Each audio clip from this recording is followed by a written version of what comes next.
En este momento nos vamos a dedicar solo a hablar de uno, que es la audición, ¿no? Aunque sabemos que hay muchos otros eh, que nos pueden o nos ayudan o ayudan al paciente en su aprendizaje. Nos vamos a centrar mucho en esta plática, obviamente, en la audición. Y bueno, si para cualquier persona el sentido de la audición toma relevancia en su aprendizaje, lo hace aún más para un niño o para un paciente que se encuentra apenas en adquisición del lenguaje. ¿Ok?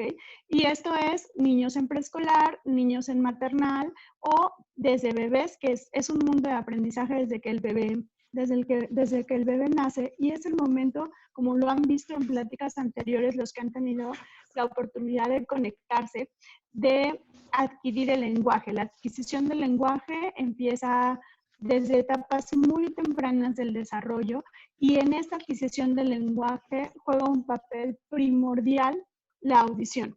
¿Okay? Entonces, eso es muy importante. Ya después, si para nosotros no tener problemas en el aprendizaje y en el desarrollo del lenguaje, tener las posibilidades de rehabilitar o habilitar la audición en los pacientes hipoacúsicos.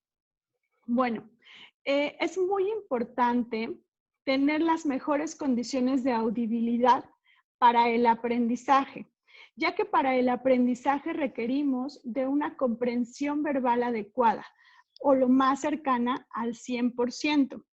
Una persona o un adulto con audición normal requiere de ciertas condiciones de audibilidad para poder tener un mayor porcentaje de comprensión verbal de lo que está tratando de aprender. Esto pasa también en los niños que escuchan o que son normooyentes, que tienen una audición normal, también requieren ciertas condiciones de audibilidad, y estas tienen que ser mucho mejores que las condiciones de audibilidad de un adulto, y estamos hablando de normooyentes. Entonces, aún más, necesitamos mejores condiciones de audibilidad en el caso de los pacientes con sordera o hipoacusia, aun cuando ya estén rehabilitados mediante auxiliares auditivos o implante coclear.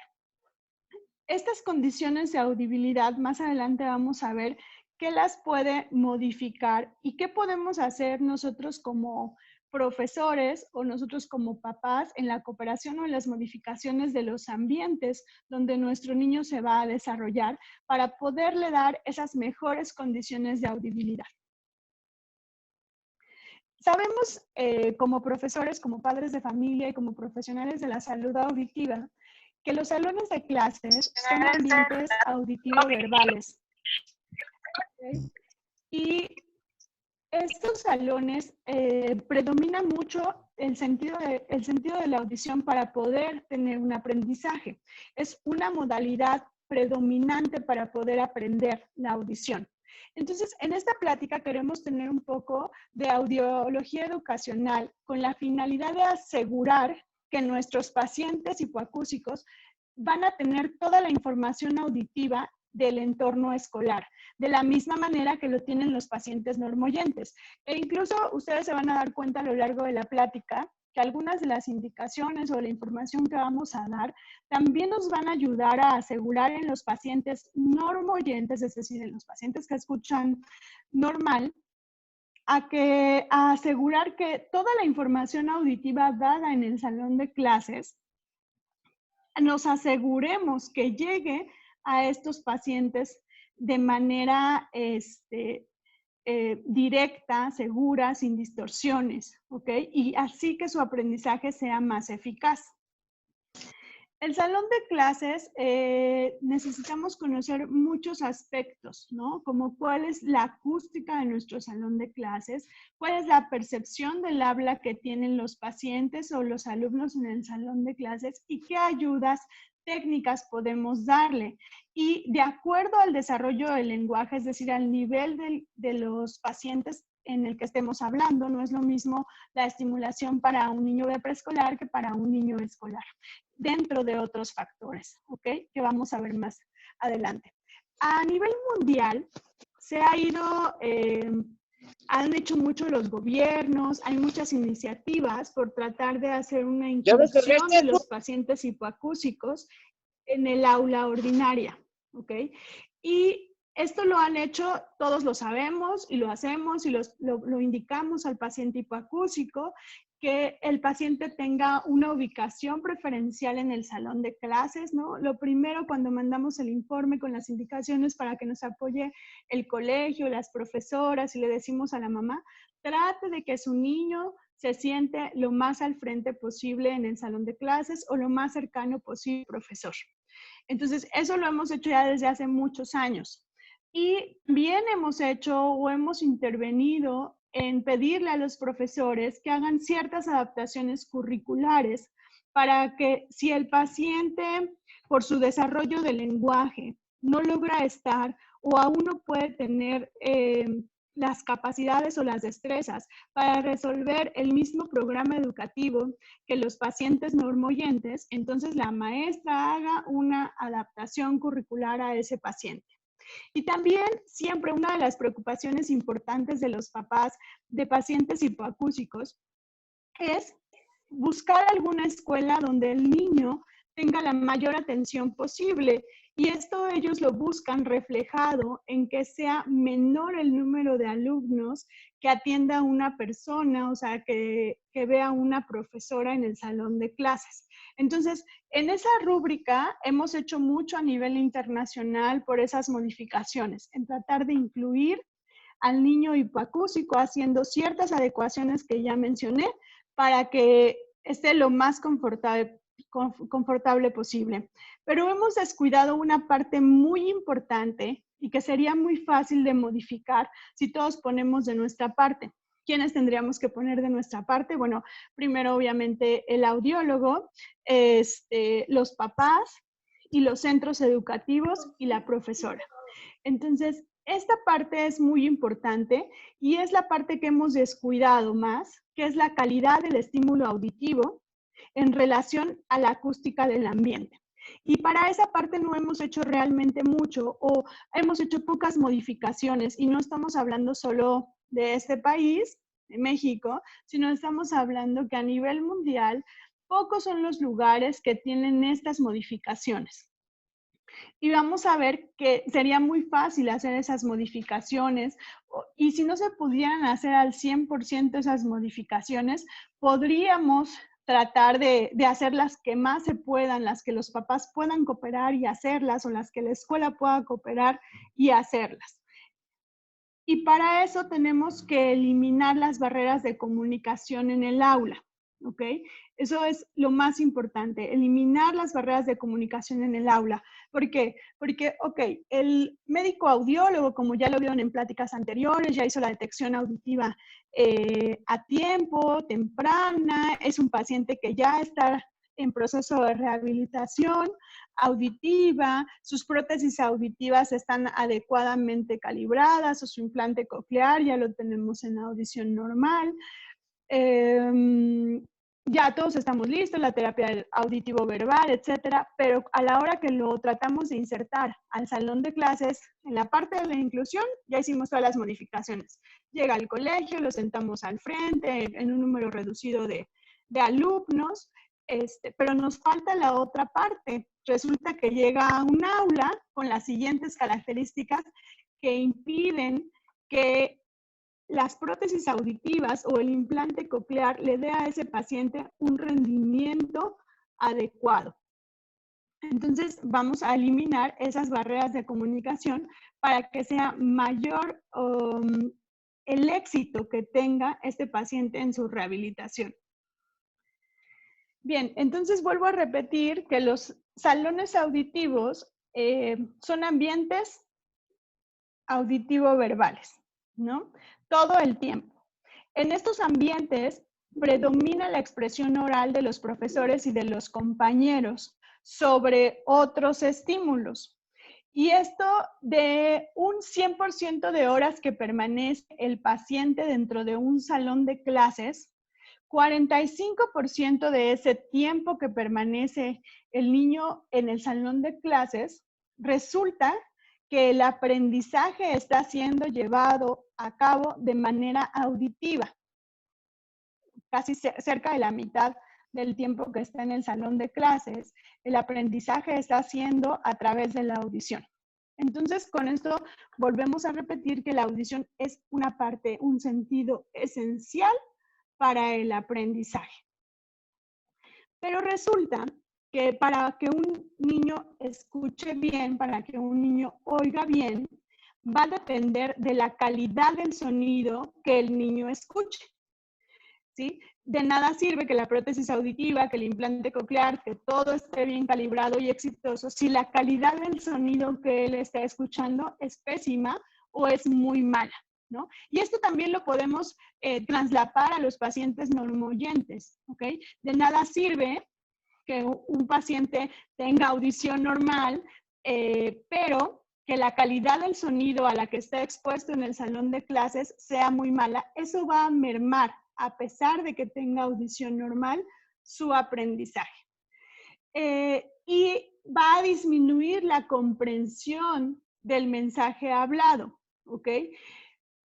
Entonces, si un paciente tiene dificultades en su discriminación auditiva, que como ya vieron en las pláticas anteriores, quizá no necesariamente tiene que ser por una hipoacusia severa, por una hipoacusia profunda, o puede ser también un paciente con una hipoacusia superficial o con una hipoacusia moderada, y que tenga dificultades en la discriminación auditiva o pacientes con dificultades en la discriminación auditiva por alguna patología de procesos centrales de la audición.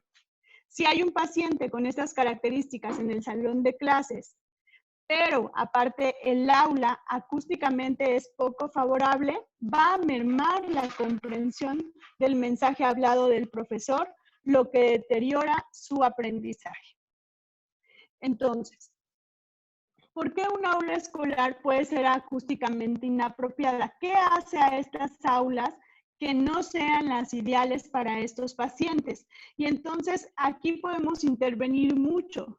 Siempre dentro de un colegio, dentro de una escuela, podemos nosotros, de manera quizá no profesional, es decir, no necesitamos un técnico en sonido que realice estas adaptaciones si no lo tenemos a la mano, sino podemos nosotros como profesores de la escuela, como padres de familia de un paciente con hipoacusia o con dificultades en la discriminación auditiva, buscar cuál área de la escuela sería la más propicia para que nuestro paciente con sordera o hipoacusia pueda tener una mayor calidad del sonido.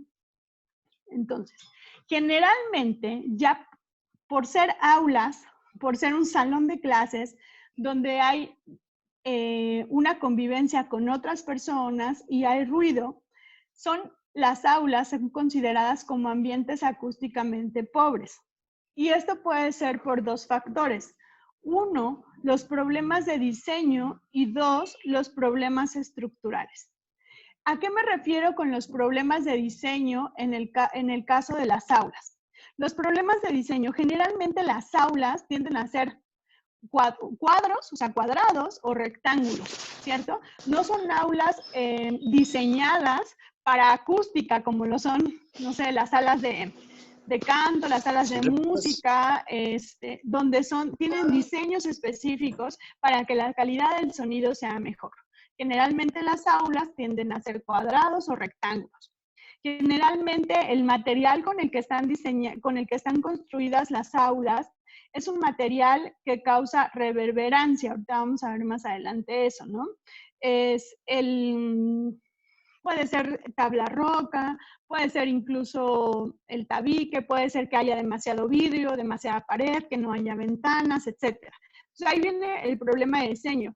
Y los problemas estructurales se refieren a aquellos en el que el salón de clases quizá tenga una ventana que da hacia la calle, o el salón de clases tiene una ventana que da hacia el paso por donde van los niños al sanitario de manera constante y hay ruido. O está muy cerca la escuela o el colegio del periférico o de una avenida grande. En las ciudades grandes como es la Ciudad de México, pues generalmente hay contaminación por ruido en todos lados, ¿ok? Y necesitaría estar muy alejado del colegio para que no hubiera este ambiente ruidoso. Si se ponen a pensar en la escuela de sus hijos o en las escuelas a las que van algunos de los pacientes, muchas de las escuelas tienen alguno de estos problemas. Creo que yo todas las escuelas que conozco pues tienen un salón cuadrado, un salón rectangular, ¿no? Y bueno, ¿cuáles van a ser las consecuencias de que ese ambiente acústico sea inapropiado? Que va a hacer que el mensaje oral sea poco inteligible. No sé si en otras pláticas les han hablado de la inteligibilidad. La inteligibilidad, nosotros cuando decimos esa palabra, nos referimos a qué tanto estamos entendiendo los sonidos del lenguaje o qué tanto estamos comprendiendo ese mensaje verbal u oral. Entonces, estas aulas que son definidos como ambientes acústicamente pobres, su inteligibilidad del mensaje oral es bajo, ¿ok? Y esto dificulta la comunicación interpersonal entre los niños, dificulta la comunicación y también la comunicación y el entendimiento con los contenidos del aprendizaje o los contenidos que el profesor está tratando de transmitir, lo cual se traduce nuevamente en un bajo rendimiento académico. Ahora, ¿qué otra consecuencia puede propiciar estos ambientes inadecuados? Bueno, algo que les van a dar, me parece que en la charla de mañana con la doctora Melissa, es que el docente, al ver que no está llegando el mensaje al paciente o al alumno con hipoacusia o sordera, se esfuerce por por alzar la intensidad, por elevar la intensidad de su voz, lo que le produce una fatiga vocal, ¿no? Entonces, el docente está aumentando el volumen de su voz, le produce una fatiga vocal, termina el profesional, en este caso nuestros profesores, con una disfonía, y esta disfonía por el estrés laboral que le hace cefaleas, depresión, y empezamos ahí con un intercambio de sentimientos negativos entre el trabajo, los profesores y los alumnos. Entonces, perjudica este ambiente inadecuado, no solo el rendimiento de los alumnos, sino también el rendimiento de los profesores. Y bueno, ya les explicaba más adelante qué era la inteligibilidad, que era el porcentaje de las palabras que podíamos entender de una conversación. Pero, ¿cuál es el porcentaje ideal o que debemos entender de una conversación que se considera normal? Es el 90%. ¿No? En estos ambientes como el salón de clase, debería de ser del 90% hacia arriba. Pero resulta que en las aulas generalmente es abajo del 70% cuando no tienen estas condiciones ideales. ¿Ok? Ahora, esta inteligibilidad, esta capacidad y este porcentaje que el niño va a tener del entendimiento de lo que le está transmitiendo el profesor por un mensaje oral, tiene que ver mucho con el tiempo de reverberación y el nivel de ruido de fondo. Ahorita les voy a explicar qué es eso y esto sí lo podemos modificar tanto los papás como los profesores, o podemos buscar el mejor lugar que tenga un tiempo de reverberación lo más cercano al adecuado y que el nivel de ruido de fondo sea también lo más cercano a lo adecuado. ¿Por qué es la reverberación? Bueno, la reverberación es un fenómeno físico en donde yo al hablar, las ondas sonoras van a chocar con las paredes del ambiente donde yo estoy, porque generalmente las aulas están en un ambiente cerrado. Entonces chocan y regresa esa onda sonora. Ese es el tiempo de reverberación. Si el tiempo de reverberación es muy amplio, da pie a contaminaciones en las vibraciones sonoras, lo que distorsiona más el mensaje, es decir, distorsiona más el hecho de que el mensaje o lo que el profesor quiere que llegue a la audición del alumno.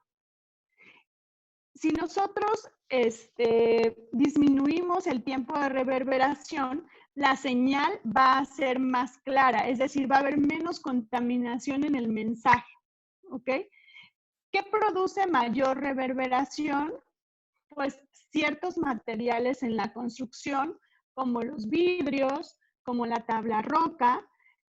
Esos materiales producen mayor reverberación porque no hay una absorción de la onda sonora y entonces vibra y tarda más en regresar al paciente el sonido para que sea captado por sus prótesis auditivas o por su implante coclear, lo que hace que se vicie más la información y que su nivel de inteligibilidad disminuya.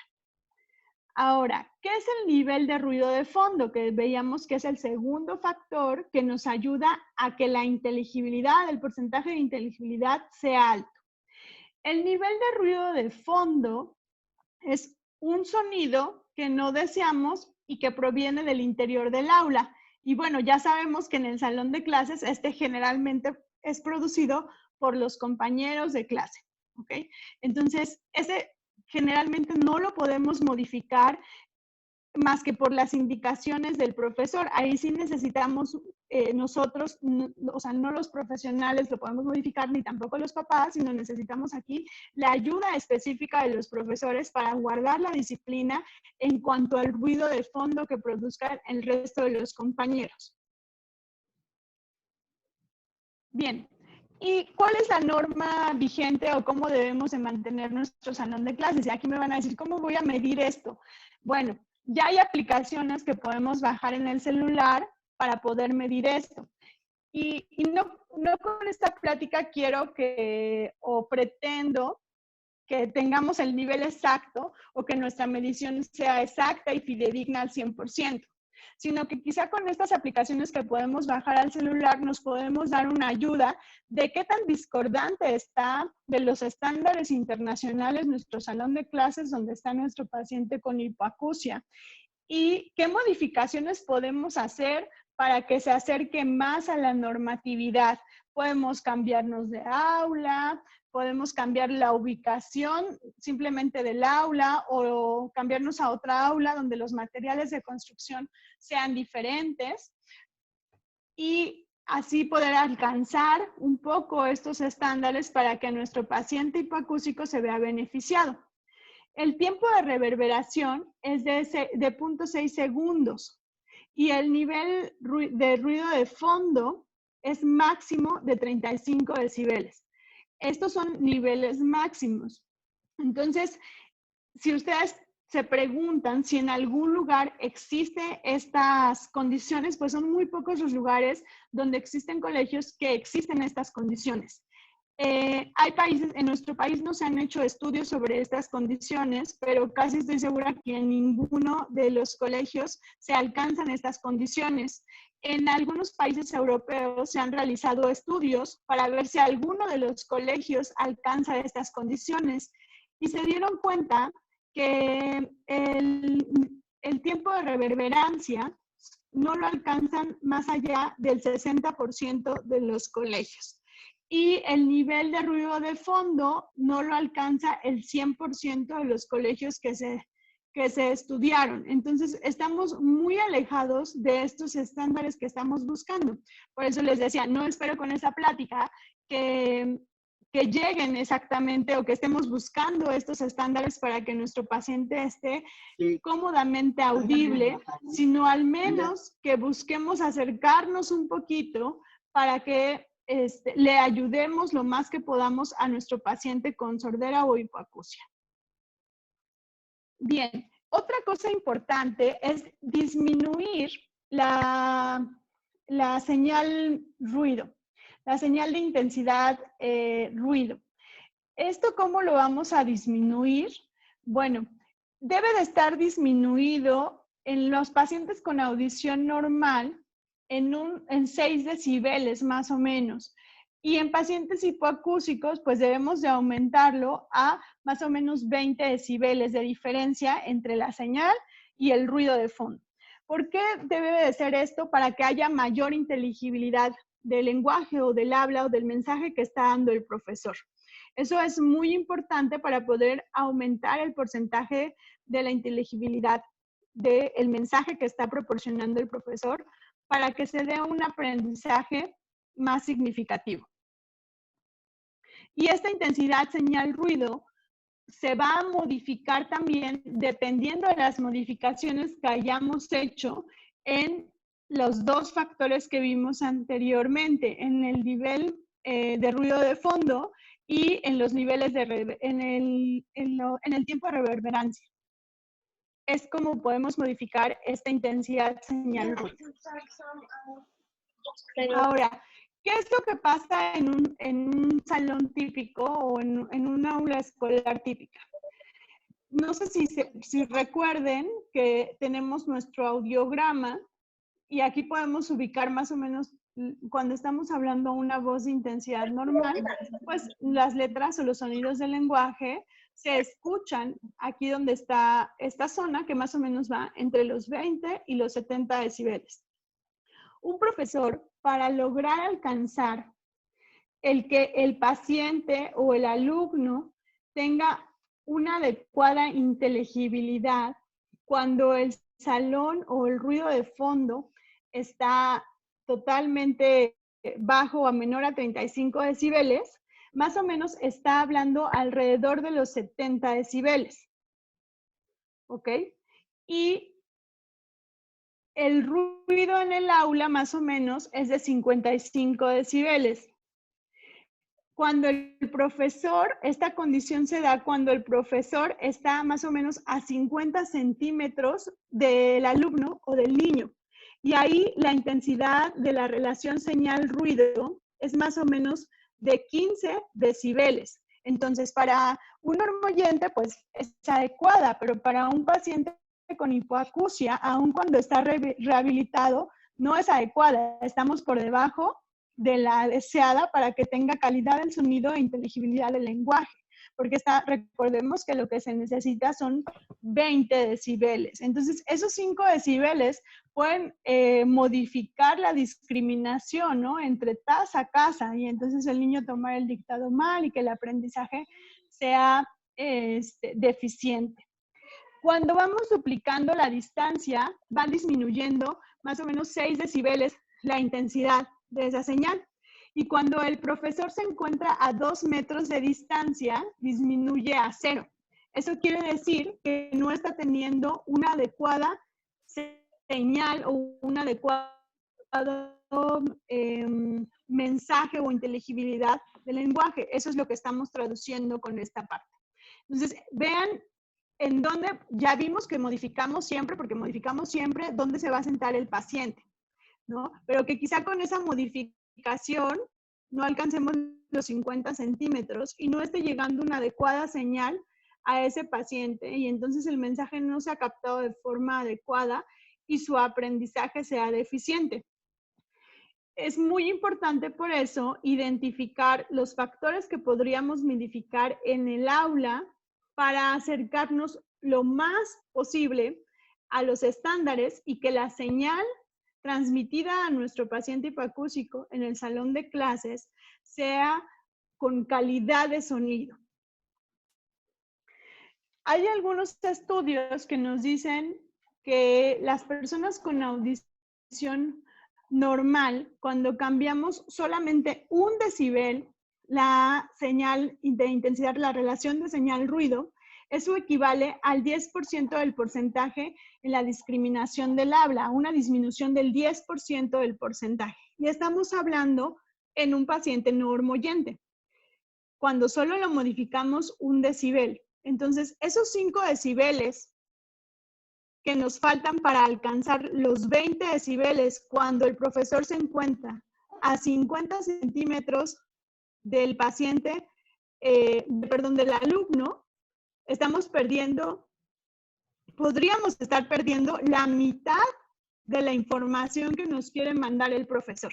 No sé si ahí me explico, ¿no? O sea, entre mayor sea la contaminación que hay entre la señal que el profesor está mandando al alumno y mayor sea la contaminación, si mayor es la contaminación, mayor porcentaje de información el alumno va a perder a la hora de la clase y entonces se va a ver deficiente su aprendizaje. Espero que haya quedado entendible esta parte o que les haya podido transmitir este mensaje.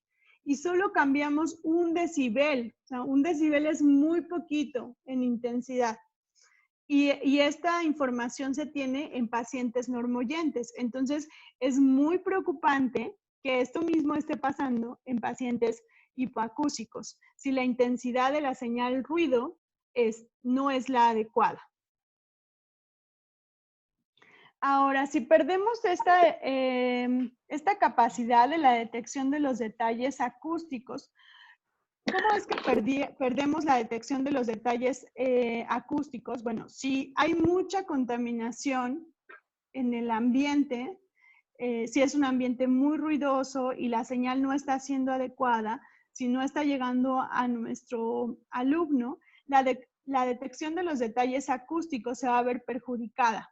Y esto va, a su vez, a mermar las habilidades del procesamiento auditivo, lo que a su vez disminuye la habilidad de la adquisición del lenguaje y de la lectoescritura, ¿no? Y estamos teniendo nuevamente un aprendizaje deficiente únicamente por 2 factores importantes, ¿no? Lo vuelvo a repetir, uno, que es el nivel de ruido de fondo, y el otro, el tiempo de reverberancia. Entonces, son 2 factores que podemos modificar, ¿no? El segundo es más fácil modificarlo, creo, nada más con una adecuada disciplina en el salón de clases, con que busquemos que el ambiente sea lo más silencioso posible. Y el otro, bueno, sí depende ahí más de ponernos de acuerdo entre los directivos, el colegio, los profesores, los papás, y buscar el salón de clases que produzca el menor tiempo de reverberancia para que el paciente con hipoacusia se encuentre más cómodo y aumente su inteligibilidad, su porcentaje de inteligibilidad, y se vea menos mermado su aprendizaje. Son 2 factores, siento que muy sencillos, que podemos modificar y que le van a dar una gran oportunidad al paciente hipoacúsico de verse en menor desventaja respecto a los pacientes normoyentes o a los alumnos normoyentes. Bien, vamos a pasar a otro punto. Y el otro punto es, quizá después de estas cosas tan técnicas, les llame más la atención, y es cómo podemos estimular a los pacientes hipoacúsicos en las diferentes etapas. Y vamos desde los bebés, aquí tenía la duda, ¿metemos a los bebés o no? Pero quizá haya muchas profesoras de maternal, y entonces se me hizo importante como meter la parte de los bebés. Una clave muy importante para la estimulación en los pacientes hipoacúsicos, y también lo podemos tomar estos consejos para los pacientes normoyentes, es el cantarles, ¿ok? El cantarle va a enganchar al bebé al sonido y a que nos ponga mayor atención en lo que tratamos de transmitirle. Podemos cantarle canciones cortas que sean ya predeterminadas, o inventarnos canciones, ¿no? Entonces, no sé, el bebé pueden ser desde las canciones de cuna hasta una canción que nosotros modifiquemos para podérsela transmitir. Al cantarle, lo que estamos haciendo es alargar las vocales y estamos enfatizando los sonidos más importantes para el aprendizaje del lenguaje. Si nosotros cantamos, también propiciamos la repetición. Generalmente por eso estamos escogiendo canciones cortas, porque las canciones cortas tienden a repetirse y repetirse y repetirse, y así estamos enfatizando el mensaje y repitiendo siempre la primera frase. Podemos tener alguna canción que escojamos para cada una de las actividades que vayamos a hacer con el bebé, ¿no? O sea, incluso desde que estamos cambiando al bebé, le podemos inventar una canción para el cambio de pañal, una canción para ahora nos vamos a bañar, ahora nos vamos a bañar. Y todas las actividades, poderles dar una entonación para llamar la atención. Ese es el primer paso para la estimulación del lenguaje de los bebés en el caso de los bebés con hipoacusia, el cantarles. Entonces, vuelvo a repetir, canciones cortas, canciones que sean repetitivas, eso nos va a ayudar mucho para el desarrollo del lenguaje en el paciente hipoacúsico. Es muy importante cantarle en todas las actividades que vamos a hacer con el bebé.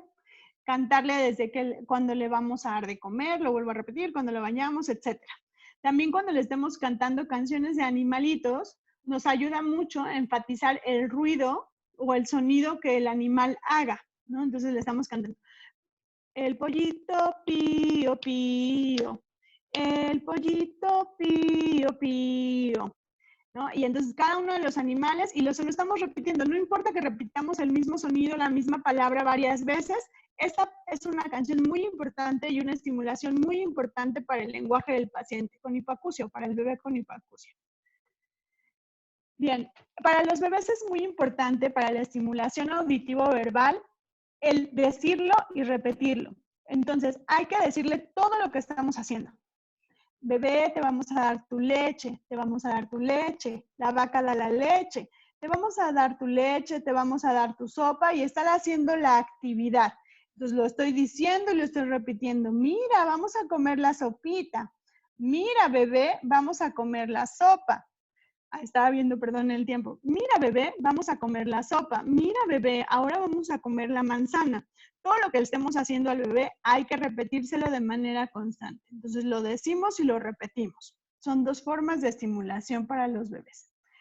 Entonces, antes de pasarme al preescolar, importante, canto, canciones cortas y repetitivas y todas las frases de las actividades, decirlas y repetirlas de manera constante. Entonces, vuelvo a ser repetitiva yo, hay que ser repetitivos con los bebés hipoacúsicos para la estimulación del lenguaje. En el caso de los preescolares, ahí primero vamos a decirlo antes de enseñarlo. ¿Cómo podemos hacer una actividad con los escolares? Primero vamos a decir, podemos hacer los sonidos varias veces. Por ejemplo, le vamos a enseñar que el pollito hace cuacuá, o le vamos a enseñar el concepto de pollo. Entonces estamos cuá, cuá, cuá, cuá, cuá. O el pollo hace cuá, cuá, cuá, cuá. Y luego reforzamos esta actividad enseñándole al paciente o enseñándole a nuestro niño con hipoacusia cuál es el pollito, como un reforzamiento visual. ¿Cómo podemos hacer esta actividad con los preescolares?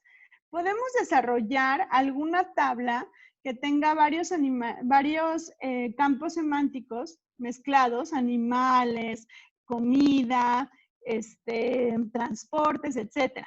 Podemos forrar un tubo, como el que está ahí en la imagen, forramos el tubo con esa imagen. Dentro del tubo vamos a meter también la figurita del primer, vamos a por ejemplo, empezar con el pato. Vamos a meter el pato en el tubo y lo vamos a hacer que suene. Mira, mira, bebé, ¿qué se oye en el tubo? Sonamos el tubo y va a sonar la figura que le metimos, en este caso el pato. Y entonces yo voy a hacer, hay un cuá, cuá, cuá. Hay un cuá, cuá, cuá. El tubo se oye cuá, cuá, cuá. Una vez que lo estuvimos estimulando varias veces con la onomatopeya en este caso, entonces destapamos el tubo y como premio le enseñamos el pato, ¿ok? Y así el preescolar va a ir aprendiendo diversos conceptos de los diferentes campos semánticos que vayamos avanzando. Pero es muy importante en el preescolar, primero se oye y después se ve, ¿ok? Ahora, otra tarea que podemos hacer ahorita en casa para el paciente escolar es la lotería del vocabulario. Entonces, podemos hacer como un prisma, como está aquí en el dibujo, con los diferentes campos semánticos. Esto le va a ayudar al aprendizaje de los diferentes campos semánticos y aumentar su vocabulario. Y podemos hacerle a ese prisma, como está en la diapositiva, vamos a cortarle aquí, cortarle aquí, cortarle aquí, cortarle aquí. Y vamos a tener las fichas con los diferentes campos semánticos. La ficha de la silla, la ficha del escritorio, en el caso de los animales, la ficha con los diferentes animales que queramos en ese momento que aprenda nuestro paciente. Y entonces lo vamos a hacer como la lotería. Podemos hacerlo con sonidos y que él deposite la ficha, o dependiendo del nivel de lenguaje que tenga nuestro paciente, refiriéndonos al nombre de la ficha que queremos que seleccione, que seleccione de una variante de fichas que tenemos y que las deposite en cada uno de nuestros triángulos de campos semánticos. Y de esa manera vamos a estimular lo que es el vocabulario. ¿Ok? Otra forma de estimular el vocabulario de los pacientes escolares es que les relatemos una historia. Generalmente los pacientes hipoacúsicos, esto es en pacientes hipoacúsicos que están un poco más adelantados en su nivel de lenguaje, tienden a perder detalles de las historias. Entonces, el relatarles una historia y después preguntarle los detalles muy específicos de esa historia que les contamos, les ayuda mucho a tratar de centrar su atención en los detalles. Recordemos que ellos, por sus dificultades auditivas, tienden a perder un porcentaje de detalles de la historia que le estamos contando. Entonces tienen que poner una sobreatención para poder encontrar todos los detalles de la historia.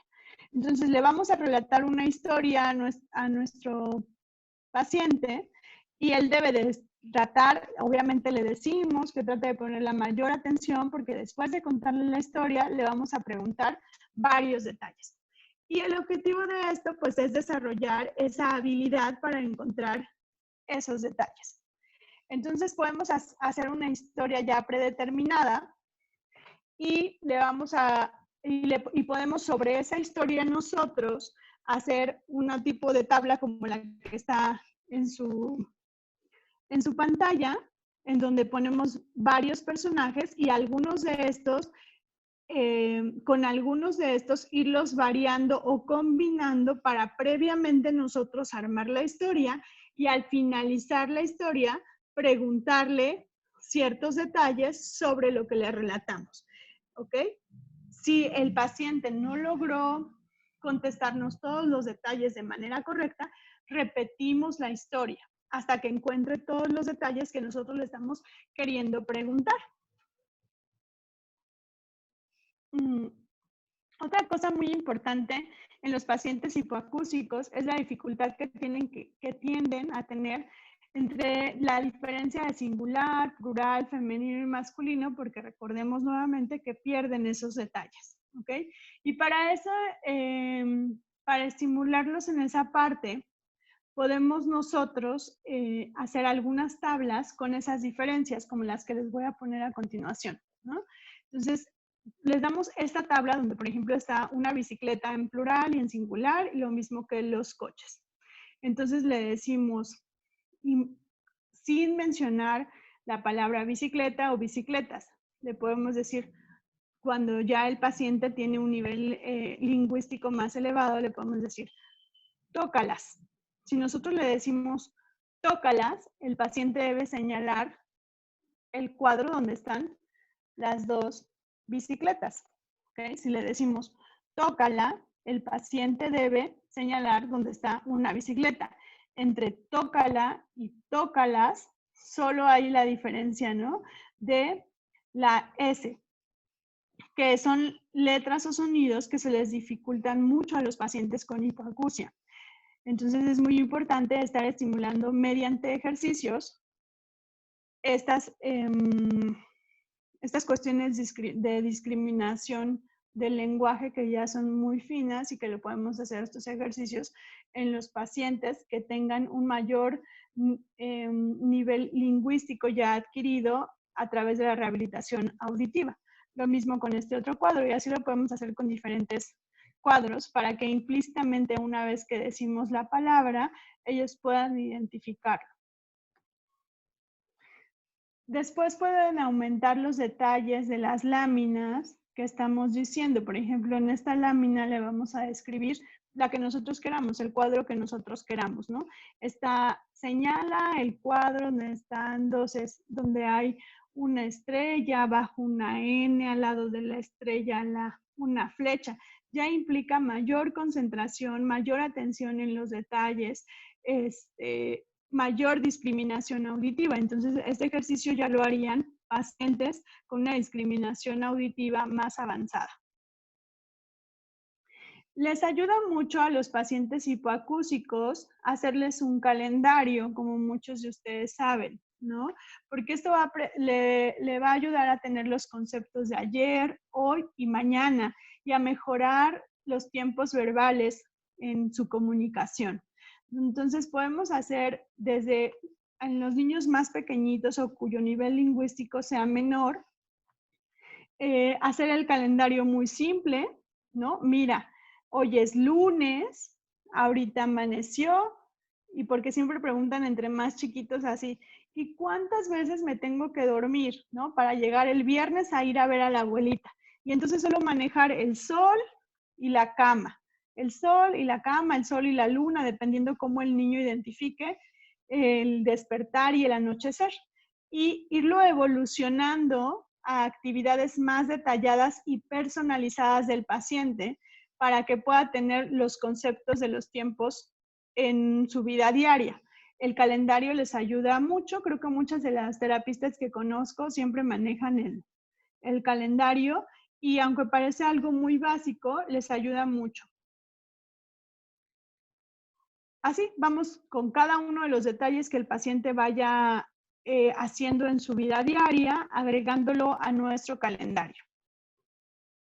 Y bueno, por último, algo que creo que que la mayoría de las personas que nos dedicamos a la parte de la audición conoce, son los sonidos de Link, ¿no? Que es una herramienta muy importante, básica, que la conozcan los papás, los profesores y bueno, las terapistas de lenguaje que por supuesto lo conocen para poder estar evaluando de manera constante que las prótesis auditivas, el implante coclear y la discriminación auditiva de nuestro paciente sea la adecuada. Entonces tenemos estos sonidos que son llamados sonidos de Link por su autor y que son sonidos básicos, sonidos simples que podemos hacer. Primero los hacemos los profesionales de la audición en la parte de la adaptación para corroborar que el paciente ya esté discriminando adecuadamente una gama de sonidos dentro de los cuales nos sabemos y nos podríamos estar dando cuenta si algo está fallando en la adaptación. Una vez que nosotros ya los probamos, que el paciente dentro del consultorio está discriminando adecuadamente los sonidos de Link, ahora estos sonidos les sirven a los papás y a los profesionales de la educación para saber que esa prótesis auditiva o ese implante coclear sigue funcionando adecuadamente y que cualquiera de los factores que ya sabemos que puede hacer que no esté funcionando adecuadamente lo esté perjudicando. Entonces, estos sonidos se hacen de manera rutinaria e incluso se puede recomendar a los papás hacerlos para probar si el implante, el auxiliar auditivo está funcionando, ¿ok? Para los que no estén tan familiarizados con esta parte, bueno, uno de los sonidos se hacen a diferentes distancias. Se hacen a 3 distancias, la más lejana es a 4 metros, a 2 metros y a 1 metro. Generalmente tratamos de que el paciente no tenga la ayuda visual, entonces podemos tapar, recomiendan, algunos lo hacen con una hoja o con un pañuelo o con una tela muy delgada porque tampoco queremos que se distorsione el sonido. Hay que ser cuidadosos. Si nos ponemos un cartón, un cascarón o algo muy duro o algo que cree reverberancia, el sonido no va a ser, como veíamos los conceptos anteriormente, no va a ser claro, no va a tener calidad, no va a tener audibilidad adecuada. Entonces, debe ser lo más transparente el sonido, es decir, que no tenga barreras el sonido cuando lo realizamos, pero tener mucho cuidado de que el paciente no tenga la ayuda visual al producir el sonido. ¿Ok? Y entonces producimos el sonido, debe de ser lo más robótico posible, es decir, con la menor entonación posible para que eso tampoco le ayude al paciente. Y hacer esta prueba nos ayuda mucho, les vuelvo a repetir, no solo a los profesionales, sino a los profesores y a los papás para estar monitorizando que la adaptación auditiva de las prótesis o del implante coclear esté funcionando de manera correcta. Creo que, no sé, doctor Miguel, ya me pasé un poco de tiempo, no sé si tengan alguna duda. No, doctora, vas muy bien. Bueno, de hecho, creo que hay muchísima información y creo ha habido muchísimos comentarios en el chat. Bueno, antes que nada, pues bueno, creo que el tema es muy amplio, es muy complejo, es muy diverso también. Y pues bueno, la verdad es que esta es una aproximación a lo que desde el punto del área de la salud estamos haciendo. Creo que esto, antes de abrir el foro para preguntas y respuestas, vale la pena recalcar, ¿no? En la audiología en México, no sé si tengamos personas de algunos otros países, la audiología en México está a cargo de médicos especialistas, a diferencia del resto de los países de América particularmente, donde la audiología es un área de la salud de rama directa, ¿no? Aquí en México, los audiólogos tenemos que ser primero médicos y posteriormente hacemos una especialidad de 4 o 5 años para dedicarnos a la audiología. Entonces, eso hace un poco diferente también el enfoque y el abordaje.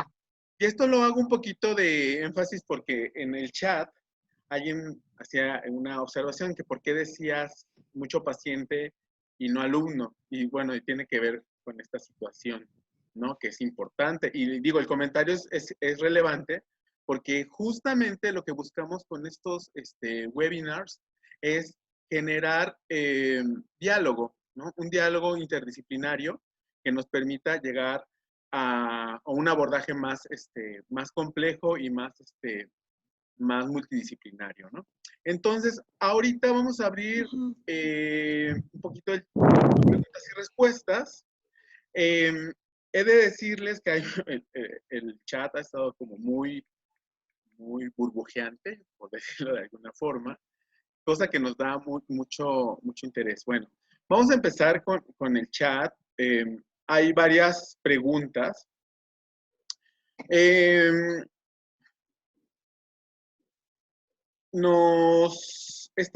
una pregunta en particular, que es esta. ¿Cuáles serían las condiciones recomendadas para lograr construir un aula idónea para niños con deficiencias auditivas en sus diferentes rangos auditivos de pérdida?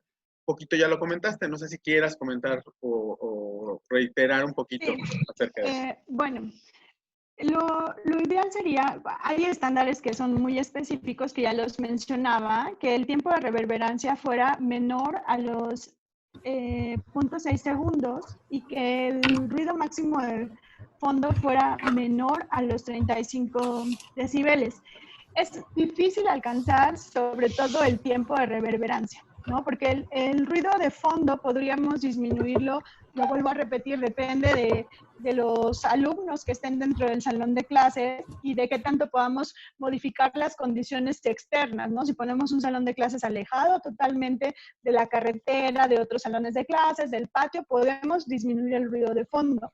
Pero el tiempo de reverberancia, ese sí es un poco más difícil de modificar y obviamente tiene que ser desde la construcción del salón, del aula o del salón de clases. Y se tienen que usar materiales lo menos reverberantes posibles. En este caso, pues son los materiales de concreto, ¿no? Y aquí entran mucho los ingenieros en construcción, que ya son los especialistas en saber qué materiales hacen que haya menos reverberancia de las ondas de las ondas sonoras.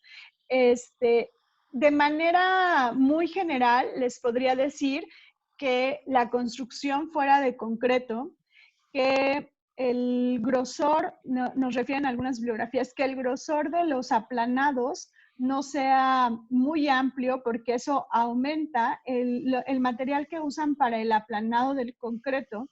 Es un material reverberante y entonces aumenta el tiempo de reverberancia. Y otra cosa es que los vidrios o las ventanas que se coloquen sean lo más gruesos posibles. Entre más delgado sea el vidrio de una ventana en el salón de clases, mayor fenómeno de reverberancia va a producir. ¿Ok? No sé si con eso contesté la duda, pero serían los dos, que el tiempo de reverberancia, siendo concreta, el tiempo de reverberancia sea menor a los 0.6 segundos y que el nivel de ruido de fondo sea máximo de 35 decibeles. Y mira, aquí hay otra pregunta. Con eso mejoramos la señal de intensidad ruido. Claro. Mira, aquí hay otra pregunta también muy interesante. Dice, ¿cuál es la distancia adecuada entre el profesor y el alumno con hipoacusia? Ok.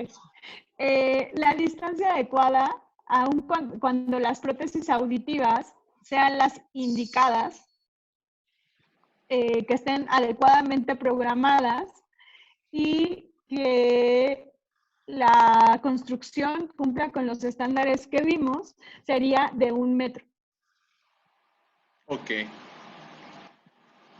Mira, aquí hay una situación que creo que es muy importante y que sucede mucho en nuestro país, ¿no? ¿Qué pasa con aquellos grupos de 35 a 40 alumnos donde hay un niño sordo o hipoacúsico? Creo que eso es muy común y una Sí. situación difícil, pero también creo que es una muy buena oportunidad, ¿no? Sí, bueno, creo que se escucha, yo escucho con mucha interferencia la pregunta, pero déjame ver si la entendí. O A sea, ¿qué ver, pasa en nuestro país? Que los salones de clases son de más de 35 de alumnos. 35 Sí, a 40 ok. alumnos por grupo. Sí, volvemos a una de las primeras diapositivas donde había una balanza, ¿no?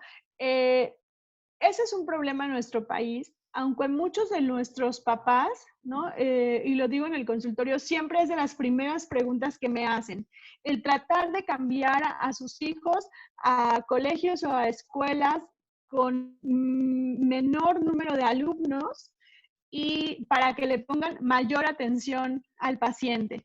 Más que la atención o más que la educación individualizada, lo que necesitamos es sí incluir, hacer la inclusión del paciente con hipoacusia en un ambiente de personas normoyentes, eh, pero tratar de disminuir el factor que estamos diciendo, que es el nivel de ruido de fondo. Ahí tendríamos que saber qué tanto control tiene el profesional de la educación respecto al salón de clases o al ruido que se produce en el salón de clases y ayudarle los directivos poniendo a ese grupo en algún salón donde haya la menos contaminación posible externa, ¿no?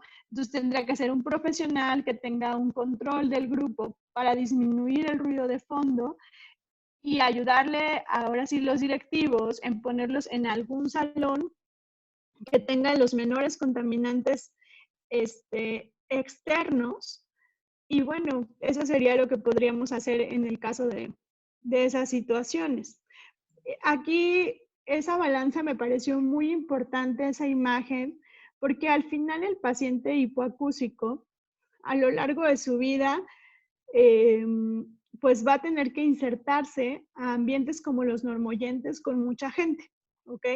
Pero si nosotros tratamos de controlar o le ayudamos como papás o como profesionales, sobre todo cuando está en la adquisición del lenguaje, en los factores que mencionamos, haremos un cambio muy importante en su rehabilitación. Muy bien. Mira, aquí Lisette Brand tiene una pregunta, le doy la palabra, abrimos su micrófono.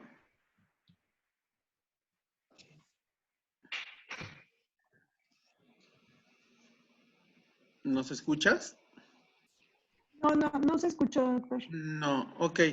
Bueno, también está Norma Becerril. A ver, Norma, si quieres abre tu micrófono para que hagas tu comentario, tu pregunta, por favor.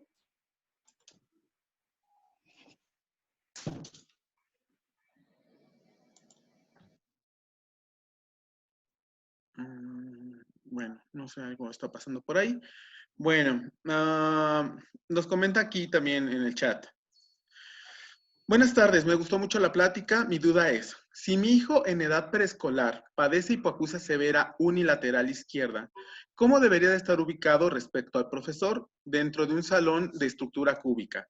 Él ya usa auxiliar auditivo.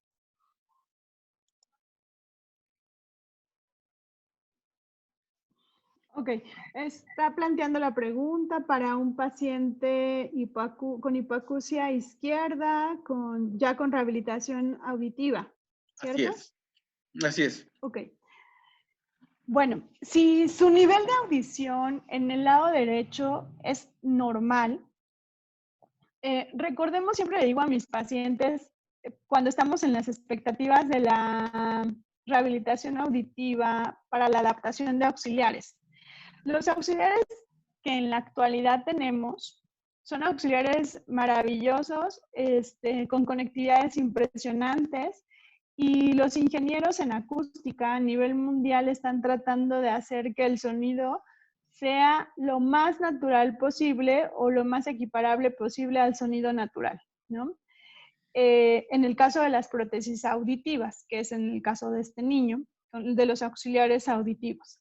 Sin embargo, hay algo que dejarles bien claro a los pacientes, que al final todavía no sabemos y todavía no logramos sustituir el oído, el oído natural. Entonces, ese niño es evidente que se va a ayudar mucho más de su oído derecho, ¿no? Entonces, si nosotros tenemos que situar dentro del salón de clases, que entendí que era rectangular, o sea, es un salón de clases convencional, entonces nosotros debemos de poner, el profesor debe estar de su lado derecho del paciente, para que la estimulación auditiva sea lo más clara posible y se merme lo menos posible su aprendizaje. Sin embargo, las prótesis auditivas, cuando están bien adaptadas, el rendimiento que tienen es muy bueno. Y este paciente, si tiene una prótesis auditiva adecuada, con la calibración adecuada y la rehabilitación mediante la terapia es adecuada, le podemos sacar mucho provecho a esa adaptación. Pero sí, definitivamente, si tuviéramos que escoger o pudiéramos escogerlo, el profesor estaría colocado respecto a ese paciente a su lado derecho del paciente. Ok. Mira, la señora Diana Gómez levantó la mano, quiere hacer una pregunta. Diana, si gustas abrir tu micrófono. Hola, buenas noches. Soy Diana Gómez de Colombia. Muchas gracias, Diana. Hola, Diana. La situación que presento en mi preescolar es que tengo un niño de 6 años. Él no habla y pues la verdad la audición es nivel bajo. Como yo no soy doctora, se hizo el informe, pero según el diagnóstico tiene su sistema auditivo sano, que no habla porque nunca ha sido escolarizado. Mi pregunta es, en ese caso, yo como pedagoga, ¿qué estrategia puedo usar para ayudarle al niño? Ya que médicamente está diagnosticado sano, pero yo sé que no es así. Entonces ahí, ¿qué estrategia podría utilizar? Ok, nada más ¿me escucha? Yo escucho demasiado viciado cuando los demás hablan. No sé si sea un problema con los audífonos. No sé qué sea, pero a ver si entendí. Es un niño en preescolar que ya está Sí, diagnosticado señora. con hipoacusia. ¿Sí? No, médicamente no, señora. Ellos dicen que Ok. están médicamente sanos, pero el niño Ok. no habla. cuando se le da una instrucción no la ejecuta de manera adecuada. O sea, para mí tiene todavía problemas de audición. Ok, sí, aquí sería muy importante, Diana, insistir en el hecho de que sí se ha evaluado por un médico, o en el caso de Colombia, por los fonoaudiólogos, para que hagan un diagnóstico de su nivel de audición de ese paciente. Porque es un paciente que si no se diagnostica no podemos establecer las estrategias adecuadas para su rehabilitación. Pueden ser varias opciones. Una opción es que sea un paciente con una hipoacusia y que más no se haga una rehabilitación de esa sordera o hipoacusia, el paciente no va a tener una mejoría en la adquisición de su lenguaje o en el desarrollo de su lenguaje. Por otro lado, algo que ahí es un semáforo rojo, es la edad de ese paciente que nos está, de ese alumno que nos estás refiriendo, Diana, porque a los 6 años nuestro cerebro ya está por pasar a la adquisición de la lectoescritura y la adquisición del lenguaje en un desarrollo normal es hasta los 3 años. Entre más nos vamos alejando de la edad de los 3 años, más difícil es la rehabilitación de ese paciente, es decir, menores van a ser las oportunidades de que ese paciente pueda desarrollar un lenguaje como el de nosotros.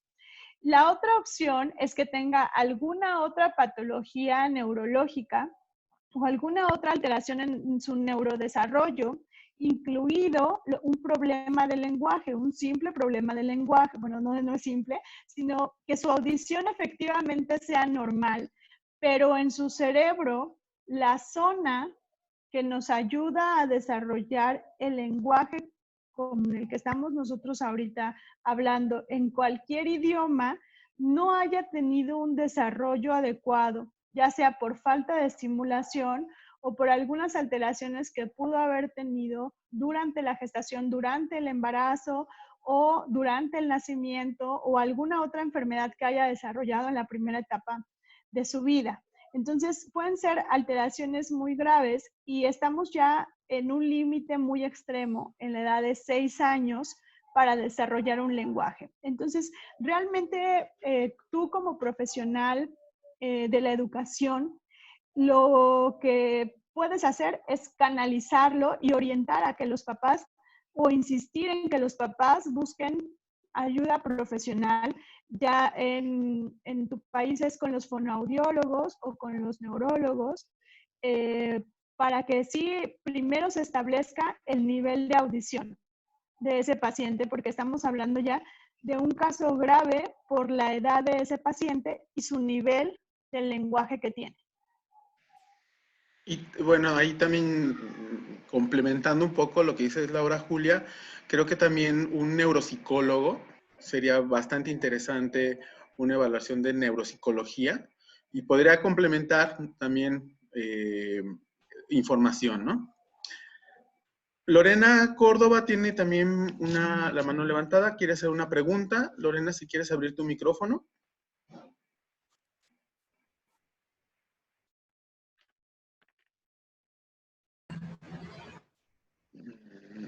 No, al parecer Lorena no nos está escuchando. Ah, sí, ahí está. Adelante, Lorena. Que soy Lorena Córdoba de la ciudad de Cuenca, Ecuador, y que... Lorena, te escuchamos un poquito lejos. ¿Podrías acercarte al micrófono? No me escucha. Ahí. Ah, muchas gracias. Ahí te oyes muy bien. ¿Están ahí? Sí, muy bien. A ver, les decía que soy Lorena Córdoba de la ciudad de Cuenca, de Ecuador, y que...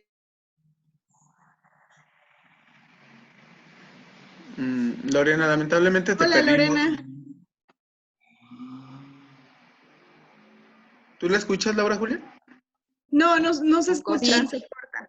Se está cortando mucho tu comunicación, Lorena. No sé si quieres repetir tu pregunta porque no te estamos escuchando. Lo que decía, no sé si es que me hacemos ahora con las clases de Zoom? Este problema que no se interferencia con los niños con discapacidad auditiva.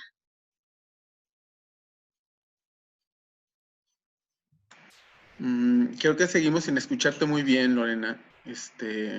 Bueno, entendimos, Lorena, que estás ejemplificando los problemas que estamos teniendo con el Zoom, que son los mismos problemas que tienen los niños con discapacidad auditiva, y sí, así de frustrante como estamos poniendo nuestras caras al no poderte escuchar en este momento, es la frustración que tienen los niños cuando están tratando de escuchar en el salón de clases y el ruido de fondo es elevado y la señal no es una señal adecuada.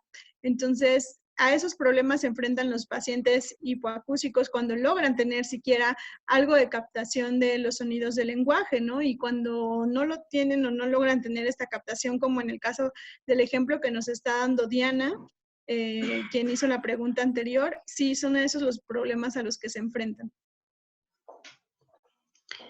Sí, mi pregunta era un poco referida a las clases de Zoom que ellos tienen que recibir y que en esta situación, o sea, deberíamos hacer con ellos para que ahora la modalidad aquí es a través de una plataforma y la situación de interferencia, de que nos llegan palabras cortadas.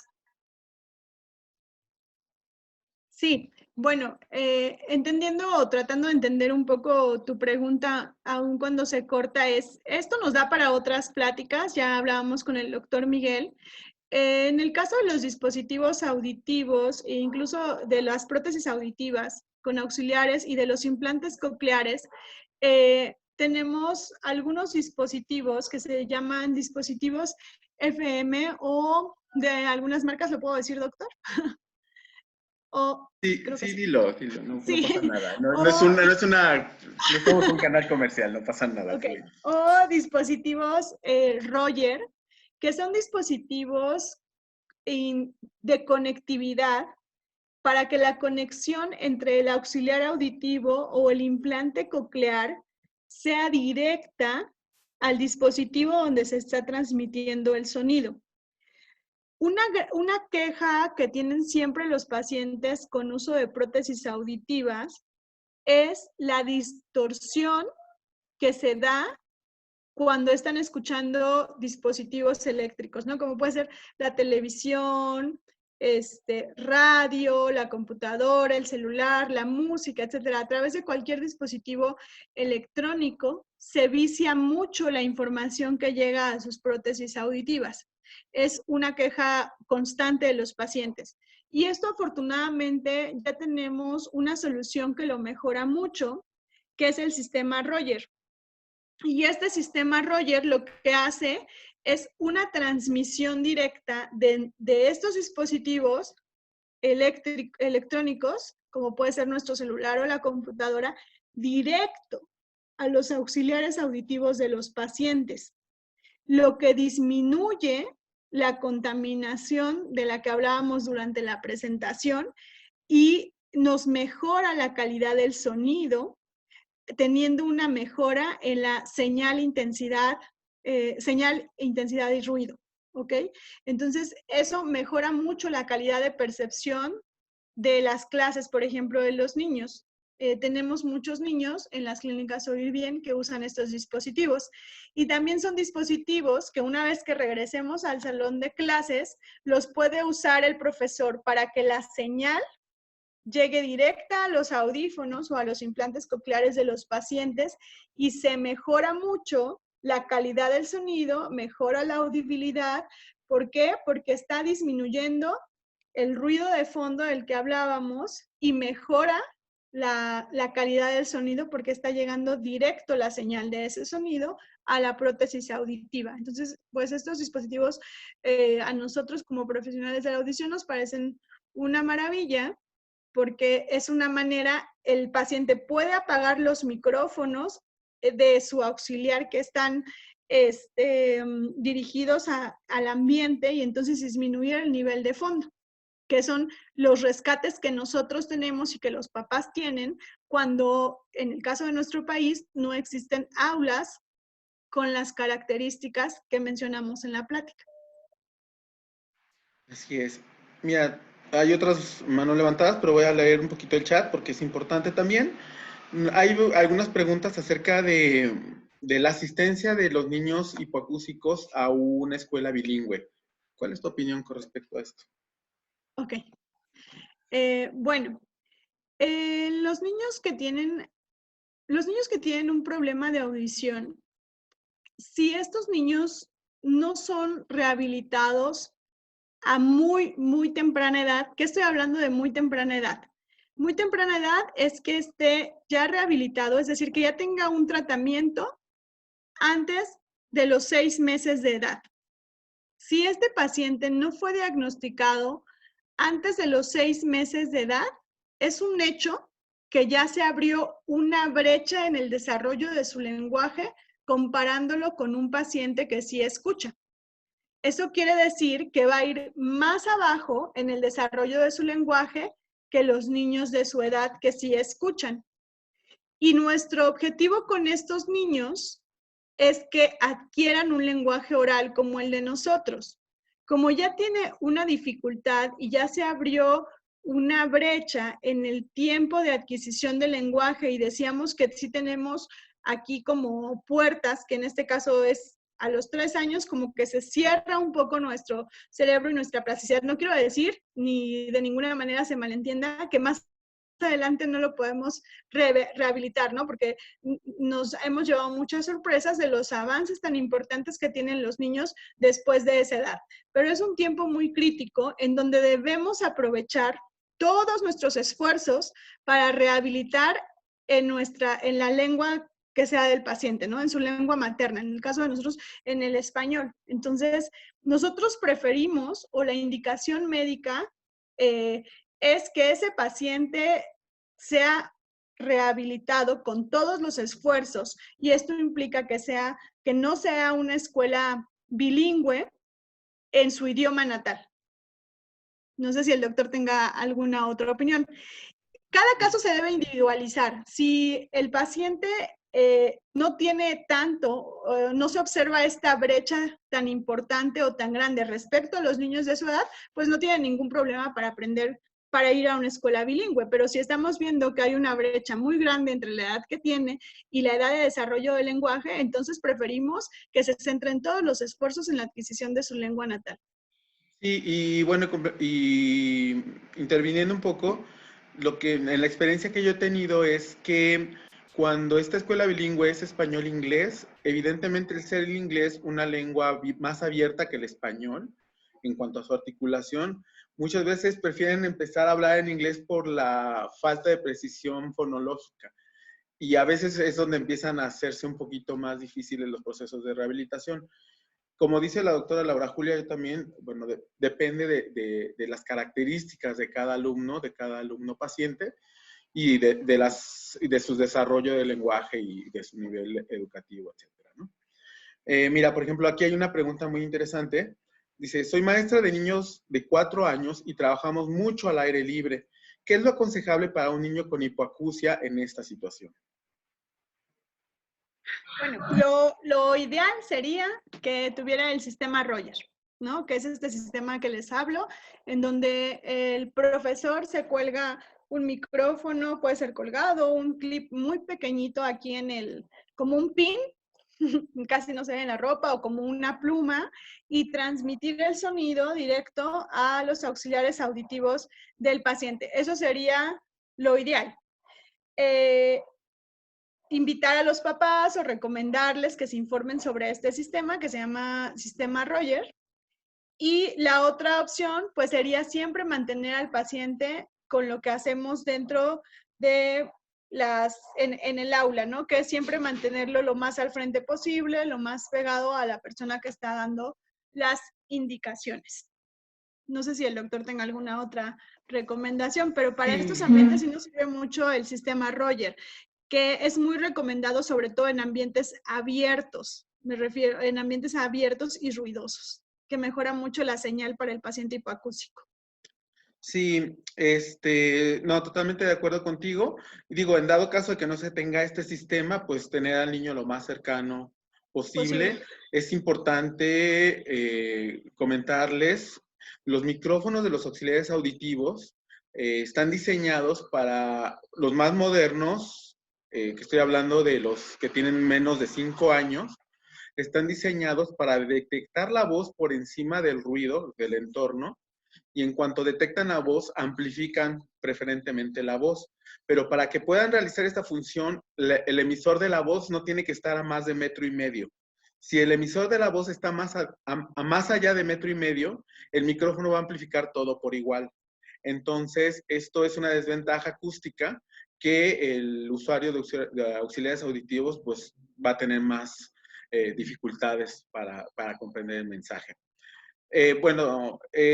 Natalia Pérez, no sé si quieras abrir tu micrófono, Natalia, para hacer tu comentario, tu pregunta. Sí, muchas gracias. Adelante. ¿Me escuchan? Sí. Ok, soy de Costa Rica, soy docente de apoyo. De hecho, en esta conferencia está la docente de problemas emocionales y la docente preescolar. No sé si algún otro compañero más. Mi pregunta es esta. Nosotros tenemos un estudiante de 5 años que se encuentra en el nivel, digamos, de preparatoria, transición, que es nivel kinder. El próximo año iría a primer grado a nivel para iniciar con el proceso de lectoescritura. El diagnóstico de él en sí es muy confuso, a pesar de que es un diagnóstico del Hospital Nacional de Niños, donde hay neurodesarrollistas y otros profesionales. Según el último que tenemos, dice que él presenta dispraxia del habla. Él no habla por completo, o sea, él no dice ni siquiera A. Al parecer, él escucha. No recuerdo exactamente si ya tiene las clases auditivas, pero me parece que sí. O sea, él no habla. Estamos como atados de manos. Es muy parecido al caso que presentó la compañera de Colombia, que lo mencionó antes. Ok, sí. Bueno, aquí es muy importante estar certeros de que tenga estudios de audición y de que su audición haya sido de manera muy minuciosa estudiada. En el caso de los niños, no sé si has estado en las charlas anteriores, pero en el caso de los niños es un poco complejo el diagnóstico para descartar que tenga audición normal o no la tenga, ¿no? Hay que hacer una serie de estudios que nos complementan para el diagnóstico, que nos ayudan para poder llegar a un diagnóstico respecto a su audición. En ese caso hay que ser muy específicos en preguntar a la familia si realmente ese paciente ya se estudió en la parte audiológica de la manera correcta. Muchas veces el niño cuando llega a nuestra consulta ha sido estudiado por otras personas de forma incorrecta, tratando de hacerle estudios audiológicos que se hacen en los adultos, para los que de ninguna manera el niño tiene capacidades de realizar. Entonces, nos ayudamos de una batería de estudios, te estoy hablando de unos 4 estudios más o menos, o 5 estudios, para poder realmente diagnosticar el nivel de audición de un niño de las características que nos estás mencionando. Una vez que todos estén certeros en ese caso de que su audición realmente es normal, entonces sí podríamos estar hablando que tiene ese diagnóstico que les han referido, que es la dispraxia del habla, que es una de las alteraciones del lenguaje más severas, ¿ok? Y de la cual se necesitan apoyar para la rehabilitación en el caso de que eso fuera de alguna terapista de lenguaje. En su país, no sé, doctor, si usted tenga conocimiento, cuál es el nombre del especialista que podría ayudarnos en la terapia de ese paciente, pero siempre y cuando ya haya sido diagnosticado respecto a su audición. El primer punto, siempre en algún paciente que tenga alteración del lenguaje, sea cual sea la severidad, es determinar su nivel de audición. Y entonces, una vez determinado este nivel de audición, y si ya descartamos que, o estamos corroborando que tenga una audición normal, entonces sí iniciar con una licenciada en terapia del lenguaje, en terapia del habla, no sé el título en cada uno de los países, para que Terapia de lenguaje. habilitación. ¿Perdón? Terapia de En lenguaje, Costa nos dice Rica es terapia Natalia. de lenguaje. A terapia de lenguaje. Pero si el niño puede pasar años en la terapia de lenguaje y no tener ningún avance si no hemos Ok. diagnosticado su audición. Sí, Ok, muchísimas gracias. gracias a ti, Natalia. Discúlpame, Gracias, Natalia. le apachurré mal y te apagué el micrófono, pero no era mi intención. Bueno, hay muchísimas otras preguntas, pero bueno, el tiempo también es un poco, nos está castigando. Les quiero comentar, bueno, antes que nada agradecerle a la doctora Laura Julia Jardines toda la información. Ahí están, por favor, doctora, si puedes poner nuevamente tu diapositiva con los datos. Es para que si la gente tiene interés de contactarte directamente, si no, nuevamente nos pueden mandar un correo electrónico al correo que viene en la invitación de esta plática para seguir comentando y aclarando dudas. Les quiero invitar, la próxima semana vamos a tener una plática sobre un tema que creo que les puede ser muy interesante, que son los primeros auxilios de auxiliares auditivos e implantes cocleares en el salón de clase. Entonces, esa la voy a dar yo, su servidor. Sí, aún no tenemos bien la fecha, pero yo voy a dar esa charla que creo que puede ser también interesante para ustedes. ¿Qué hacer? ¿Cómo saber si un auxiliar auditivo o un implante coclear están funcionando? ¿Qué son? ¿Cómo funcionan? Etcétera, ¿no? Por otro lado, sí les comento, vamos a subir las charlas, ¿sí? No tenemos en Instagram, lo subimos por YouTube, en el canal de Clínicas Audiológicas Oír Bien, les invitamos a que se suscriban. Esta charla tal vez esté dada ya de alta el día de mañana, si no, vamos a tardar pasado mañana, ¿sí? O igual pueden obtener información por la página de Facebook, que es donde estamos subiendo también las invitaciones, para que ustedes puedan participar. Y por otro lado, aún no tenemos bien las fechas, pero ya se las vamos a dar, ¿sí? Y, ¿qué más? Bueno, yo los invitaría para mañana, si no me equivoco, doctor, Sí. para la plática de ¿estaré usando mal mi voz y qué podré hacer? Es una plática impartida por la foniatra, la doctora Melissa Correa, y bueno, les ayuda mucho. Veo que hay mucha participación de profesores, entonces les ayuda mucho a los profesores para el cuidado de su voz, ¿no? Que al final son profesionales de la voz, todos los profesores, porque la mayor parte del tiempo de trabajo su herramienta de trabajo es la voz. Entonces los invitaríamos mañana a las 4 de la tarde, hora de la Ciudad de No, México. a las 6. A las 6 ¿A de las la 6? tarde. Perdón, a las 6 de la tarde. Sí, A las 6 de la Ciudad de tarde. México. Ok. Igual es acceso gratuito, nada más ingresando las claves. Y pues bueno, les agradecemos muchísimo su atención, doctora Laura Julia Jardines Herralde, muchísimas gracias. Perdón, doctor. Hola, Un Patricia. abrazo Ciudad de México, doctora Laura Julia, aquí desde la calurosa Guadalajara, Jalisco. Y sí, les repetimos, mañana van a estar ya los videos en la página de Facebook. Muchísimas gracias a todos. Doctor, por favor, la contraseña, la contraseña y el ID de la plática de mañana a las 6. Ya la pusieron aquí en el chat, pero bueno, ahorita nuestra compañera Gabriela nos hace favor de volverla a poner. Sí, te lo encargo, Gaby. Porque me interesa mucho, por Sí, favor. muchas gracias. Y si no, les pido un favor, les digo, pueden entrar a la página de Facebook, búsquenos como Clínicas Oír Bien. Sí, ahí están, el logo es la imagen del logo es la orejita azul, como está aquí en la diapositiva. O pueden entrar a nuestro sitio web www.clinicasov.com. Y pues bueno, la verdad les agradecemos mucho a la gente de Latinoamérica que nos está escuchando, pues que desde Perú, Honduras, Costa Rica, Argentina, Ecuador. La verdad les agradecemos muchísimo, muchísimo esta esta conversación. ¿Cómo? Es mañana a las 6 de la tarde. Si hay un error en el evento, ahorita lo vamos a corregir, pero es mañana a las 6 de la tarde. Entonces, muchísimas gracias a todos. Que tengan muy buena tarde, que tengan muy buena noche. Gracias, doctora Jardines. Gracias a ustedes por su atención. Gracias, muy amables.